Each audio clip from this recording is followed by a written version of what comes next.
Hello, welcome to Local Edition. I'm Leslie Leyton. Despite efforts to cure homelessness in Orange County, the struggle has been very difficult recently, but the county is not giving up. They are taking it on full force. With us now, Orange County Supervisor Lisa Bartlett, to talk about some of the accomplishments and the goals of this more recent drive to end homelessness. Welcome. Thank you. It's great to be here, Leslie. It seems like the numbers, they come up with a 10-year plan to end homelessness, but the number of homeless people continued to increase. And what do you think the reasons for that have been? I think there are a lot of reasons for the homelessness population growing in Orange County. You have the general homelessness population that you've always had, and then you've got more homeless coming out onto the streets from AB 109, Prop 47, and now we're experiencing the sober living homeless into the population as well. So they're all in that mixing bowl together, and it's an issue that is growing in every city in Orange County, all of our 34 cities, and it's something we all need to address. It seems like there is a renewed interest in addressing it across all of the cities, and especially at the county, where you've seen a homeless encampment with hundreds of homeless people there. What is the county doing now to address this issue anew? Well, the county is doing a lot to address the homeless issue in Orange County, both helping in the cities, but also the unincorporated areas as well. So we have hired a full-time director of care coordination to really focus on the homeless issues in Orange County.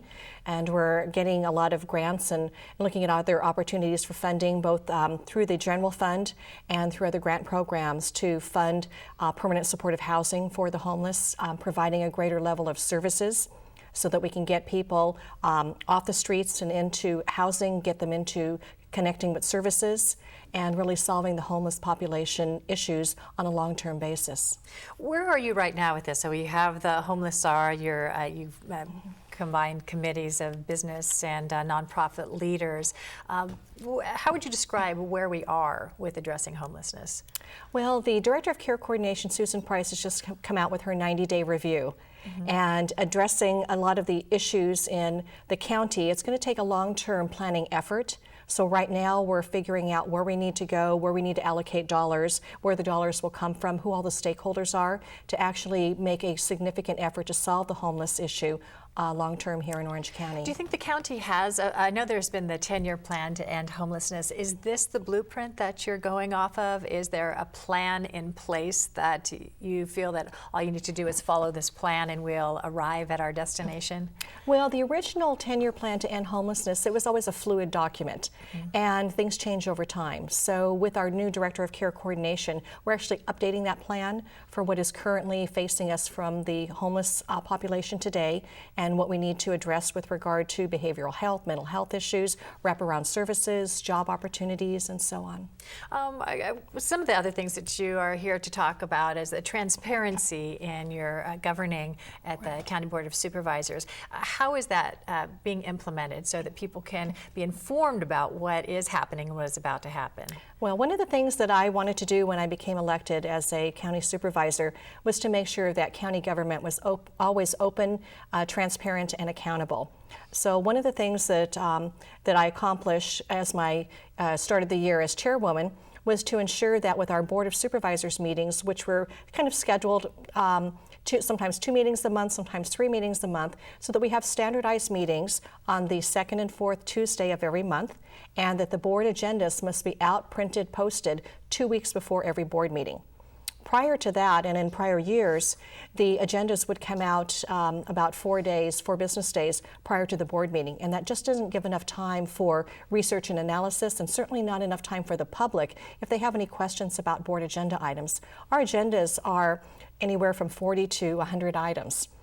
And people don't always realize it, but we do a lot at the county, providing services to the community at large, but we are the 3rd largest county in the state of California and the 6th largest county by population in America. We have 3.2 million people. So these agendas now available online for people to peruse before, so if they have something that they're interested in, they can see where it is on the agenda and possibly go and participate. Yes, and they'll have much more time now to be able to do their own research and analysis along with our supervisors supervisors and our county staff. John Wayne Airport is getting a second look. There's some refurbishing going on there and some extra services that people are able to enjoy. Tell us about what's going on at John Wayne Airport. Well, the county has two major assets, John Wayne Airport and Dana Point Harbor, and both of those assets are getting many dollars poured in for significant improvements.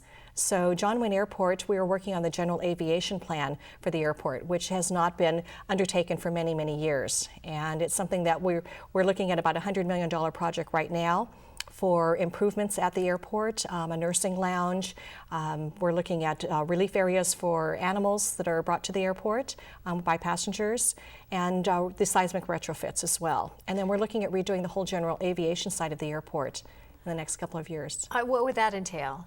Well, if you take a look at the commercial side, we've got the 3 terminals, but the general aviation side consists of all of the private aircraft, the FBOs, and that portion of the airport where we can have significant improvements.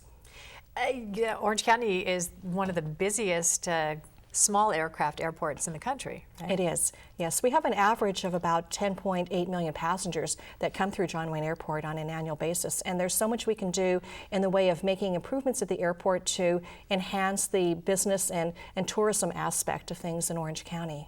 I read something in the paper also about the flight paths, that the FAA was redesigning the flight paths coming in and going out of John Wayne Airport. How is that affecting the local residents? Have you been able to determine that, or how will it affect them? Well, the FAA has come up with a Metroplex plan, and basically they're narrowing the path for takeoff and landings at the airport. And so when you take a look at the Metroplex plan, we have certain communities that are really engaged and want more information, and they have felt that there hasn't been adequate vetting of things with regard to that plan. So the cities of Newport Beach and Laguna Beach actually have filed suit with regard to the Metroplex plan, and the County of Orange is looking at legal action as well. In order to get information, have you seen the plan though, and so that you might be able to ease some fears about what these flight plans may include? Well, and that's the $60,000 question, because we have information, but it's not really specific at this point, and we don't know if there was really some adequate disclosure to the public at large. Okay. On the subject of tourism and getting around Orange County, you mentioned that the Orange County harbors another aspect of that. What is going on? What's changing there? Well, Dana Point Harbor was built out in the 70s, and we haven't really had significant improvements over the years. So the 18-year project for getting a revitalization plan in place has now come to fruition. We've got everything through the California Coastal Commission. We've got a great plan in place. It's a $300 million 5-year project start to finish. And this is one of the first things that I tackled when I became a county supervisor, is to move this project forward. And we had a couple of different options. One was to have the county take care of the project and lead the project. And the other is to work on a public-private partnership basis. And I decided that's really the best approach.